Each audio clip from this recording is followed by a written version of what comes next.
usted y yo a veces pensamos. Santidad tiene que ver con lo íntegro. Santidad es integridad. ¿Y con qué es que tenemos que ser íntegros? Pues nosotros tenemos que ser íntegros, número uno, con Dios. O sea, yo soy santo en la medida en que soy íntegro con Dios.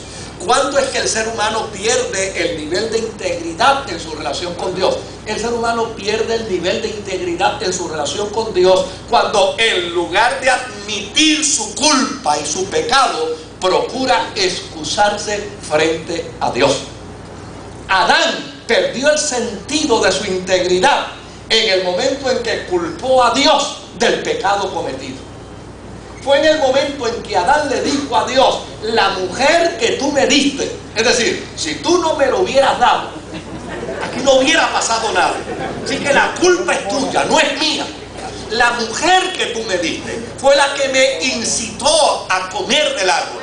En el momento en que Adán presenta su excusa frente a Dios para asumir libertad de su responsabilidad y poner la responsabilidad sobre los hombros de Dios, en ese momento Adán estaba perdiendo el sentido de su integridad. Los hombres son íntegros, y yo quiero que usted me entienda bien lo que voy a decir. Los hombres son íntegros no cuando no pecan, porque eso es casi imposible. Los hombres son íntegros cuando pecan y después de haber pecado se humillan ante la presencia de su Dios y confiesan su pecado. Esa herencia está enfocada en nuestra integridad. Es nuestra integridad para con nosotros mismos. O sea, el hombre santo es íntegro consigo mismo. Y la integridad para consigo mismo descubre qué cosa. A mí me encanta lo que la Biblia enseña sobre ese particular. La Biblia plantea que lo que a mí no me gusta que me hagan, yo no debo hacerlo a otros. O sea, el sentido de la integridad para conmigo mismo. El entenderme que soy el templo de Dios. El entenderme que soy el real sacerdocio, nación santa, el pueblo adquirido de Dios.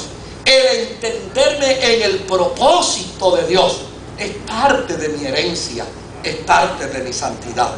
Y así sucesivamente, para no entrar dentro de todo ese espectro, cuando el hombre entiende el desafío que Dios le hace, descubre que Dios desea que seamos como Él.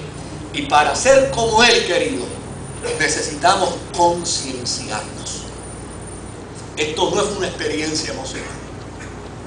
No.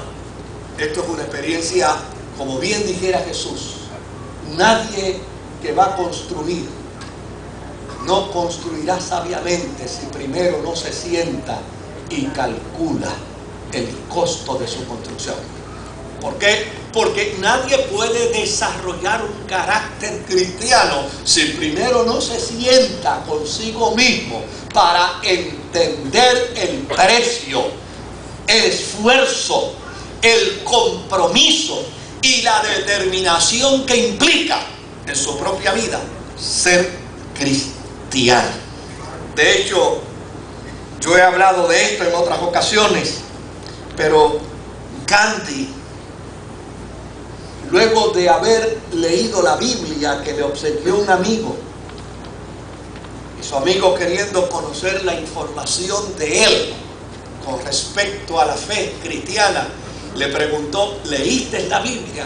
Y le dijo: sí, ya la leí. ¿Y qué te parece la Biblia de nosotros los cristianos? Y él dijo: me parece extraordinaria. Ese Jesús es extraordinario. Sus palabras, sus consejos, sus parábolas, sus milagros, su forma de actuar, su compasión, su misericordia, su integridad, su respeto a la dignidad humana, me parece que es extraordinario. Pero a renglón seguido dijo: una pena que los cristianos no lo imiten.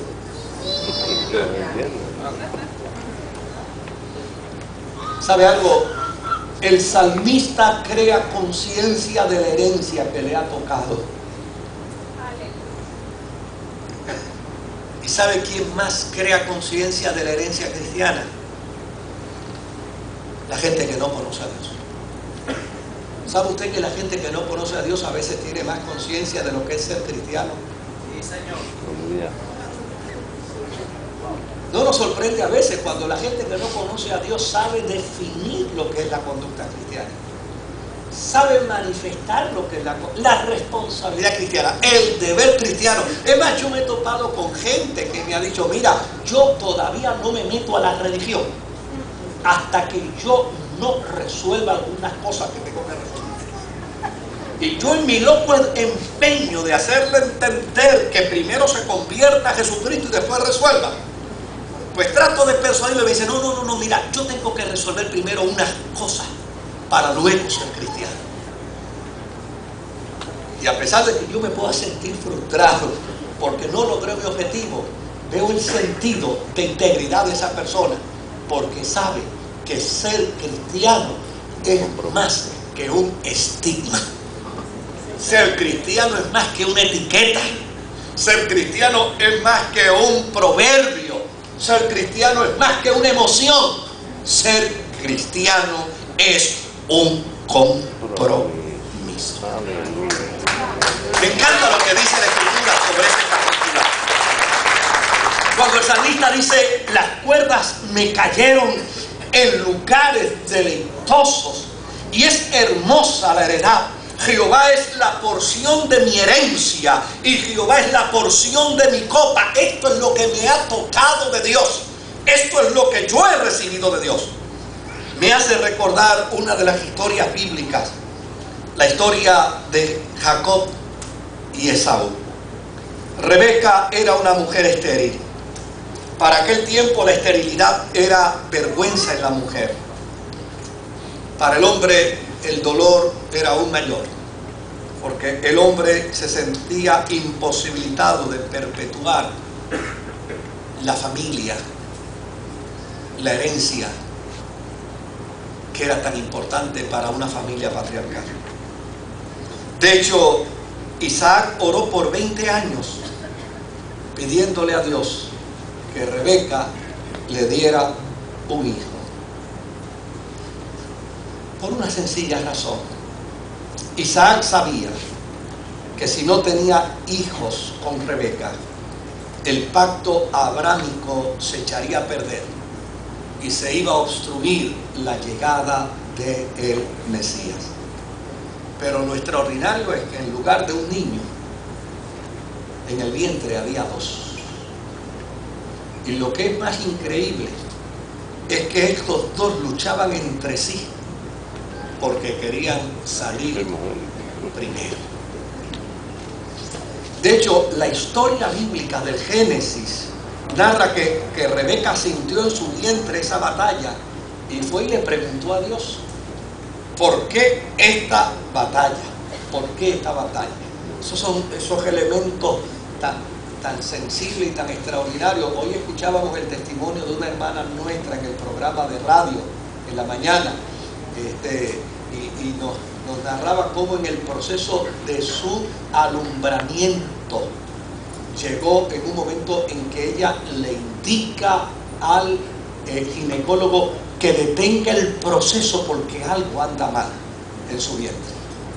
Ella no es la especialista, ella es la paciente que está pariendo, pero ella le grita al doctor, detenga el proceso, que algo anda mal.